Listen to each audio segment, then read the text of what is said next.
আগের ভিডিওতে ওয়াকফ, ওয়াকফ বোর্ড, ওয়াকফ ট্রাইব্যুনাল ইত্যাদি সম্বন্ধে আমি বিস্তারিতভাবে আলোচনা করেছি। আজকের এই ভিডিওর মূল উদ্দেশ্য ওয়াকফ অ্যাক্ট ভারতে কিভাবে চালু হলো বা ওয়াকফ যে কনসেপ্ট সেটা কিভাবে ভারতে চালু হলো সেই বিষয়ে বিস্তারিতভাবে আলোচনা করি। প্রথমেই বলে রাখি, এই ওয়াকফ যে কনসেপ্ট সেটা কিন্তু আজকের নয়, এটা বহু আগে থেকেই ভারতে চালু ছিল, সুলতানি আমল থেকে, অর্থাৎ যখন ভারতবর্ষে মুসলিম মুসলিম শাসনের শুরু, সেই সময় থেকেই কিন্তু ওয়াকফ যে কনসেপ্ট সেটা কিন্তু ভারতবর্ষে ছিল। পরবর্তীতে ব্রিটিশ আমলে ওয়াকফ যে কনসেপ্ট সেটা কিন্তু ছিল। স্বাধীন ভারতের কথা বলতে গেলে 1954 1954 সালে, 1947 সালে ভারত স্বাধীন হয়। তার ঠিক কয়েক বছরের মধ্যে অর্থাৎ 1954 সালে প্রথম কোডিফাইড অ্যাক্ট চালু করে ভারত সরকার। এই কোডিফাইড অ্যাক্টে অর্থাৎ 1954 ওয়াকফ অ্যাক্ট 1954, এখানে মূলত ওয়াকফ বোর্ড, ওয়াকফ কাউন্সিল ইত্যাদি তৈরি করা হয়। কারণ ভারতে এই অ্যাক্ট চালু হওয়ার আগে ওয়াকফ যে কনসেপ্ট সেটা কিন্তু ছিল, অর্থাৎ মুসলিম সমাজের উন্নতি প্রকল্পে বিভিন্ন ব্যক্তি ওয়াকফ হিসেবে প্রপার্টি দান করত, কিন্তু সেই সব যে দান করা যে প্রপার্টি সেগুলোর কিন্তু কোনো প্রপার ম্যানেজমেন্ট ছিল না, কারণ কোনো ইনস্টিটিউশন ছিল না কে সেগুলোকে ম্যানেজমেন্ট করবে।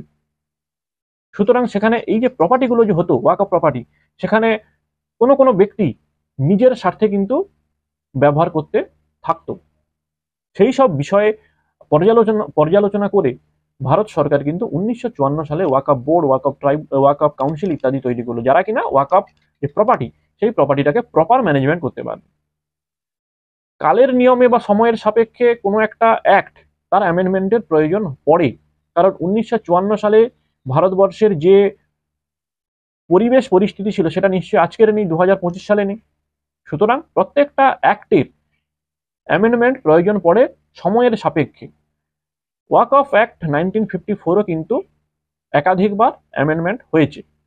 1955-এ একবার হয়েছে, 2013 অর্থাৎ 2013 সালে একবার হয়েছে, আর এবার হলো 2025 সালে। 1954 সালের পর 1995 সালের দিকে এসে মূল যে সমস্যাটা দেখা দিল, যে ওই প্রপার্টির ওনারশিপ সংক্রান্ত। কোনো একটা ব্যক্তি সে একটা প্রপার্টিকে নিজের বলে দাবি করছে, কিন্তু ওয়াকফ বোর্ড ওই প্রপার্টিকে তাদের বলে দাবি করছে। স্বাভাবিকভাবে ওনারশিপ সংক্রান্ত বিভিন্ন সময়ে বিভিন্ন বিরোধ দেখা দিল। 1995 সালে যে অ্যামেন্ডমেন্ট অ্যাক্ট হলো, সেখানে ওয়াকফ ট্রাইব্যুনাল তৈরি করা হলো। এই ট্রাইব্যুনালের কাজ কি ছিল? যদি কোনো প্রপার্টির ওনারশিপ নিয়ে দুপক্ষের মধ্যে বিরোধ বাঁধে, তাহলে ওয়াকফ ট্রাইব্যুনাল সেই ম্যাটারটি সলভ করত।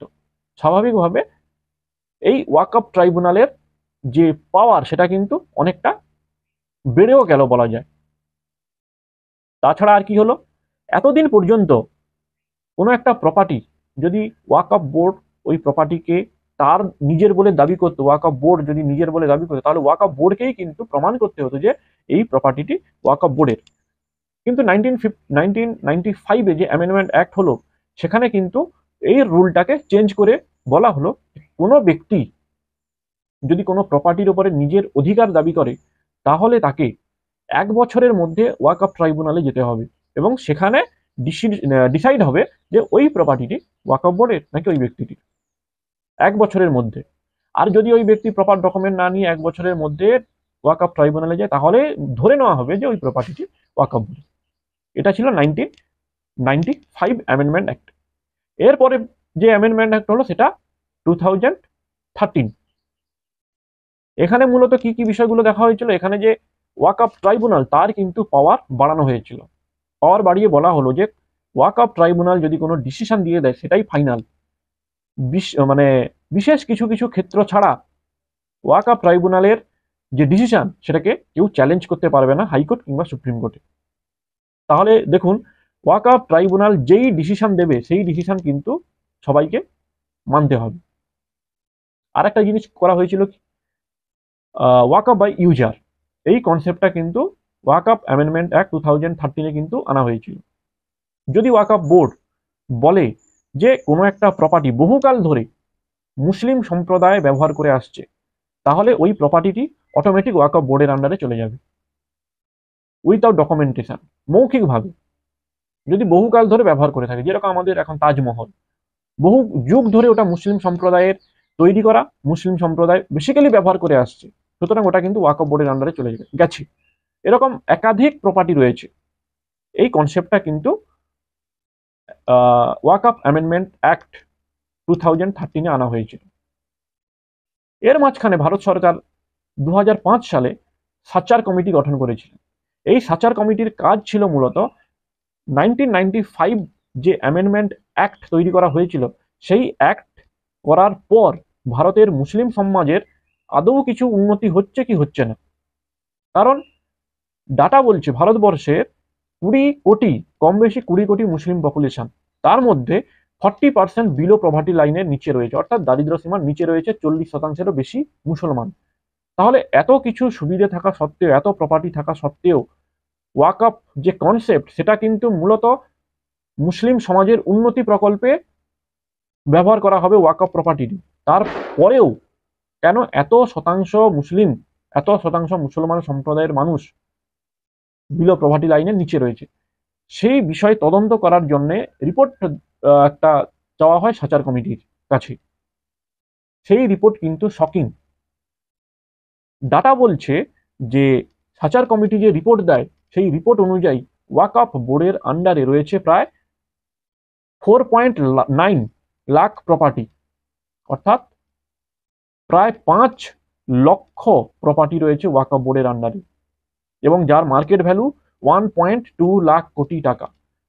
1 কোটি, 2 কোটি, 3 কোটি নয়, 100 কোটি, 200 কোটি নয়, 1.2 লাখ কোটি, 1 লক্ষ কোটি টাকা কিছু বেশি। এত প্রপার্টি থাকা সত্ত্বেও কেন মুসলিম সমাজ বিলো পভার্টি লাইনে বিলং করছে?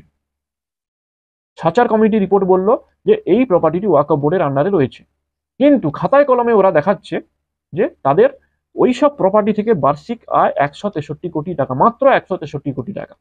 যেখানে 5 লাখ প্রপার্টি রয়েছে যার মার্কেট ভ্যালু হচ্ছে আপনার 1.2 লাখ কোটি টাকা, সেখান থেকে কি করে বার্ষিক আয় মাত্র 163 কোটি টাকা হতে পারে? স্বাভাবিকভাবে প্রশ্নটা 1995 সালে শেষ থেকেই শুরু হয়েছিল, যে হয়তো ওয়াকফ বোর্ডের আন্ডারে যে প্রপার্টিগুলো রয়েছে সেগুলো প্রপার ইউটিলাইজ হচ্ছে না, যে উদ্দেশ্যে ওয়াকফ করছে পাবলিক, যে উদ্দেশ্যে ওয়াকফ বোর্ড তৈরি করা, ওয়াকফ কাউন্সিল তৈরি করা, সেগুলো কিন্তু হয়তো প্রপার ইউটিলাইজেশন হচ্ছে না। একদম নিচু স্তরের যে মানুষ রয়েছে, তাদের যে উন্নতি প্রকল্পে দান করা জমি, দান করা প্রপার্টি, সেটা হয়তো তাদের কাছে সরাসরি পৌঁছে যাচ্ছে না। 2013 সালের পর, 2013 সালের শেষ থেকে কিন্তু এই যে বিল বা এই যে অ্যামেন্ডমেন্ট অ্যাক্ট, তার কিন্তু কম বেশি খুঁত বেরোতে থাকে, যেটা 2025 সালে এসে বর্তমান সরকার অ্যামেন্ডমেন্ট করেছে। এই অ্যামেন্ডমেন্টের কয়েকটা পয়েন্ট আমি আজকের আলোচনা করছি, যেগুলো নিয়ে এত কন্ট্রোভার্সি। সরকার এই অ্যাক্টে বলছে যে ওয়াকফ বোর্ডের আন্ডারে অ্যাকচুয়ালি কত প্রপার্টি রয়েছে সেটা কিন্তু রেজিস্ট্রেশন করতে হবে। ওয়াকফ বোর্ড যদি কোনো প্রপার্টি তাদের নিজের বলে দাবি করে বা নিজের করে নেয়, তার 6 মাসের মধ্যে সেন্ট্রাল পোর্টালে কিন্তু ওই প্রপার্টির রেজিস্ট্রেশন করতে হবে। আগে কি ছিল, কোনো প্রপার্টি ওয়াকফ বোর্ড যদি বলে যে এই প্রপার্টিটি তাদের, তাহলে কিন্তু সেটা তাদের হয়ে যেত, অর্থাৎ ওয়াকফ বোর্ডের আন্ডারে চলে যেত। কিন্তু 2025 অ্যামেন্ডমেন্ট অ্যাক্টে সরকার বলছে যে না, এই সিস্টেমকে চেঞ্জ করা হবে। ওয়াকফ বোর্ড চাইলেই ওই প্রপার্টি তার নিজের বলে দাবি করতে পারবে না। যার প্রপার্টি, সে কিন্তু হাইকোর্ট কিংবা সুপ্রিম কোর্টে তার ওনারশিপের জন্য কিন্তু সে মামলা করতে পারে। আগে ছিল ওয়াকফ বাই ইউজার, যেটা আমি বললাম, মৌখিকভাবে উইদাউট প্রপার ডকুমেন্টেশন কোনো প্রপার্টি যদি মুসলিম সম্প্রদায় বহুকাল ধরে ব্যবহার করে আছে, সেটা কিন্তু ওয়াকফ বোর্ডের আন্ডারে চলে আসবে। নতুন যে অ্যাক্ট তৈরি হলো, অ্যামেন্ডমেন্ট অ্যাক্ট 2025, এখানে কিন্তু সরকার বলছে যে না, এই ওয়াকফ বাই ইউজার এই কনসেপ্টটাকে তুলে দেওয়া হোক। সেখানে রাজ্য সরকার নিয়োজিত ডিস্ট্রিক্ট ম্যাজিস্ট্রেট কিংবা ডিস্ট্রিক্ট ম্যাজিস্ট্রেটের সমতুল্য কোনো অফিসার, তারা রিপোর্ট দেবে যে এই প্রপার্টিটি আদৌ ওয়াকফ বোর্ডের নাকি সাধারণ মানুষের। ওয়াকফ ট্রাইব্যুনাল হোক, হাইকোর্ট হোক, সুপ্রিম কোর্টে যখন মামলা চলবে তখন কিন্তু ডিএম বা সম র্যাঙ্কের যে অফিসার যাদের স্টেট গভর্নমেন্ট অ্যাপয়েন্ট করবে তাদের রিপোর্টের কিন্তু যথেষ্ট মূল্য থাকবে। বেসিক্যালি এই জিনিসগুলো নিয়ে কন্ট্রোভার্সি চলছে।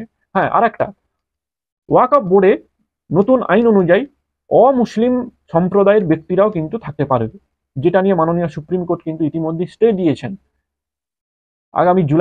আগামী জুন মাসে সম্ভবত আবার হিয়ারিং রয়েছে, দেখা যাক মাননীয় সুপ্রিম কোর্ট কি করে।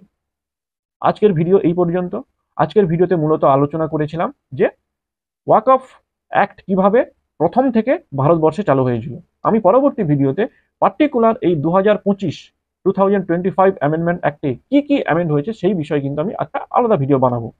যাই হোক, যদি ভিডিওটি ভালো লাগে তাহলে অবশ্যই লাইক করবেন, শেয়ার করবেন এবং আমার চ্যানেলটিকে সাবস্ক্রাইব করে দেবেন। নমস্কার।